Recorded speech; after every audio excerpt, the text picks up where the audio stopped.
Hello and welcome once again to our Forward Cameras Etsy shop videos on YouTube. The series talks about different types of cameras, and today we're going to talk about one famous type of vintage antique camera, and that's called the box camera or the Brownie camera. Brownie cameras were the first cameras that were mass produced by Eastman Kodak at the turn of the century, and they were very easy. They were meant to be used by pretty much anyone.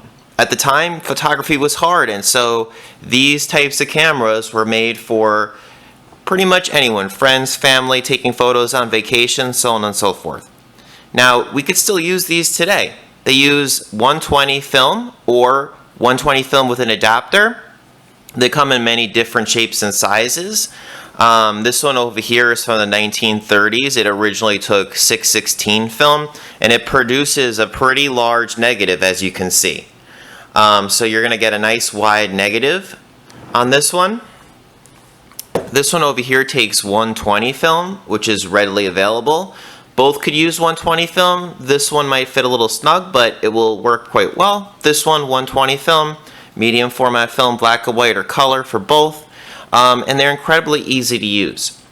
This one over here was Kodak's 50th anniversary Hawkeye Brownie camera, and you could tell it was a 50th anniversary camera because of its unique tannish color. This camera over here is really easy to use. Basically, in order to take a photo, you would hold it close to your waist, look down into this little area over here, frame your photo. There's a mirror. Over here there's a little lens, so whatever the camera stares at, it's going to project on that mirror. Sometimes it's kind of hard to see, so I just kind of look straight forward at whatever I'm taking a photo of. And this is where the lens is. So when you want to take a photo, you aim it at whatever you want to take a photo, and then over here is the shutter. So you would press down the shutter, and it's as easy as that to take a photo. Now, on the side over here, both of these cameras, as you can see, have a little area where there's a knob. In order to get to the next slide of film for your next photo, you would turn this forward, counterclockwise. On the back, there's a little red area over here. That area will tell you whether your photo is the first photo, second photo, so on and so forth. So you would keep moving this dial until you would see a new number over here. And then you would take a photo by pressing up or pressing down. Both of these have systems to open them up to put the film inside. So I'm going to first demonstrate with this old 50th anniversary camera. The older cameras, this one was actually produced and was widely distributed to celebrate the 50th anniversary. And so to open this one, on the side over here, we click this up, this little knob up. And then on the top, you'll see that there's a similar knob over here. So we click that up too to unlock it. On the side, this little knob that we use to change to the next picture, I'm going to rotate counterclockwise and raise it upwards, and you'll notice it starts to come outwards. So now we're ready to open up the camera to put our film inside. The way that we do this is, well, now that it's unlocked, the two pieces slide apart.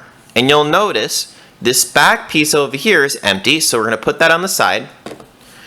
This other half of the camera has a bottom and it has a top. Now, in order to feed film into this camera, we're going to put our film on the top, 120 film on the top. It's a pretty large spool, about this long. And then we're going to carefully feed the film around the back where the photo is going to be taken. And you can see how big this photo is going to be, right? Very big negative. Pull the film around the back, and then we're going to feed it into this spool over here. There's a little knob over here where we're going to put the end of the film in there. Once that's ready, we're going to put it back inside the back of the box. We're going to close both the top and the sides and lock it. And then this knob over here, we're going to push downwards until it completely clicks. And once that happens, right, and that we could freely move it, we're going to check the back and we're going to move this until we start to see arrows. Once we see arrows, right, you might move for a little bit, moving it, see arrows, 2 arrows, and then Kodak, and then finally a 1 should appear. That's when you're ready to start taking photos. Once you're done with all frames of the photo, you'll just keep winding it, and eventually all the film from the top spool over here that you put in will end up in the bottom, and you would just simply do the same thing to take it out. You would unlock the top and the bottom, and you would move this little knob outwards, and it pops out again just like so, and you would remove the bottom one. Every time you do this, the top one will be replaced by the bottom one, so back and forth, right? Now, this is one type of Brownie. Now let's take a look at the other Brownie box camera that I have over here.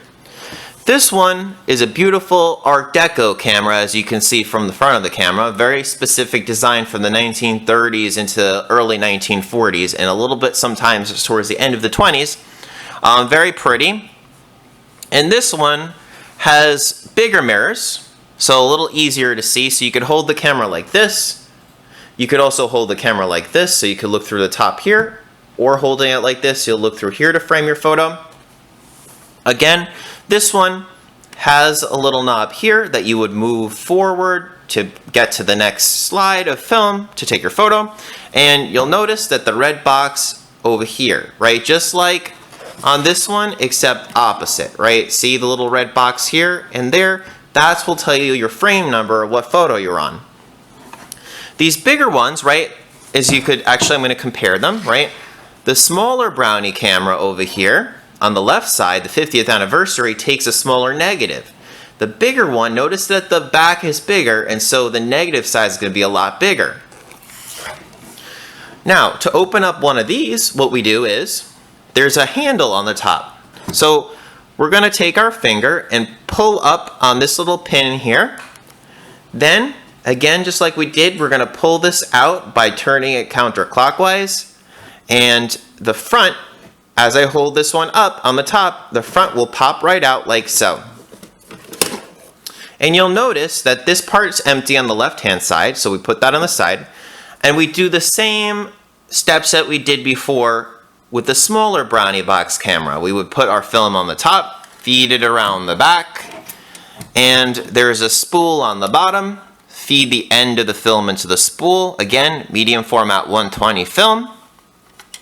Sometimes the film fits a little tight in some of these older cameras. If it was a 620 camera, it will fit kind of tight. 616, you might need an adapter, or you might need to cut off some of the spool on your 120 film, but usually it should work just fine. Notice how big the negative is going to be. Some people like to put a cut of cardboard to kind of close off both sides to make the negative a little square. If you like bigger negatives, this is a really excellent camera. If not, that's another interesting technique you can do. Black cardboard over here, cut out a little slot to take your photo. The lens is in there. This front area is protected. That's where the lens is. And now what we're going to do, that we put the film inside, we're going to place it back inside the box like so. So I hold up on the top over here, if you can see my finger, I'm going to hold up the pin so that it can go back inside nice and neatly. And now the camera snaps in place. I push this pin back, rotate it, and I'm going to look on the back of the camera. In this little red box here, I'm going to rotate the side until I start to see the arrows, Kodak, and then finally number 1 for the first photo.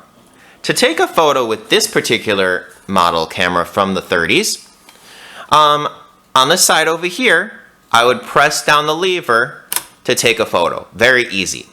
The other interesting feature about this type of camera is that I could change the aperture for the camera, meaning the size of the little hole inside here protecting the lens. So it's either small for when there's a lot of light outside, or large for when there's very little light.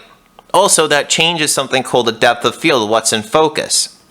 So I could move my aperture by taking my fingernail and pushing this little piece of metal on the top. So changing the aperture, or changing it to a different aperture. On the left-hand side of the camera, this over here changes whether I want to take a nighttime photo or not. So for instance, if I want to do something called bulb mode, where I want to take a photo, a long exposure photo, let's just say cars streaking across the highway at night, or you need an extra light because it's really dark outside, well, I'll pull this out, and what happens is when I move the shutter slide on this side over here up or down, it will hold the lens open forever, however long a time that I keep this open. So now the lens is open. When I close it, the lens will be closed. If I push this back in, it simply takes photos like normal. These cameras take photos at very slow shutter speeds, meaning probably 1/30th of a second, 1/150th of a second, something like that. So don't expect your photos to come out clearly if your subject is moving all over the place. You want to have them nice and still. These are great for if you want to take a photo of a landscape. Also, a friend in a beach, a nice sunny area. I suggest 100 or 400 ISO or ASA film for these two. Very, very cool. It's going to have a nice soft focus. You're going to get really interesting vintage looks through your camera photos, and I highly recommend both. They're classic cameras, really excellent, and they're available on our store. Many different types of colors and as well as styles. Again, this one's 50th anniversary. This one, really interesting Art Deco pattern, and there's a lot of other different patterns, sizes, shapes, so on and so forth. All super easy to use, great for beginners, and very cost-effective cameras for those of you who are beginning photography. Thank you for joining. Until next time.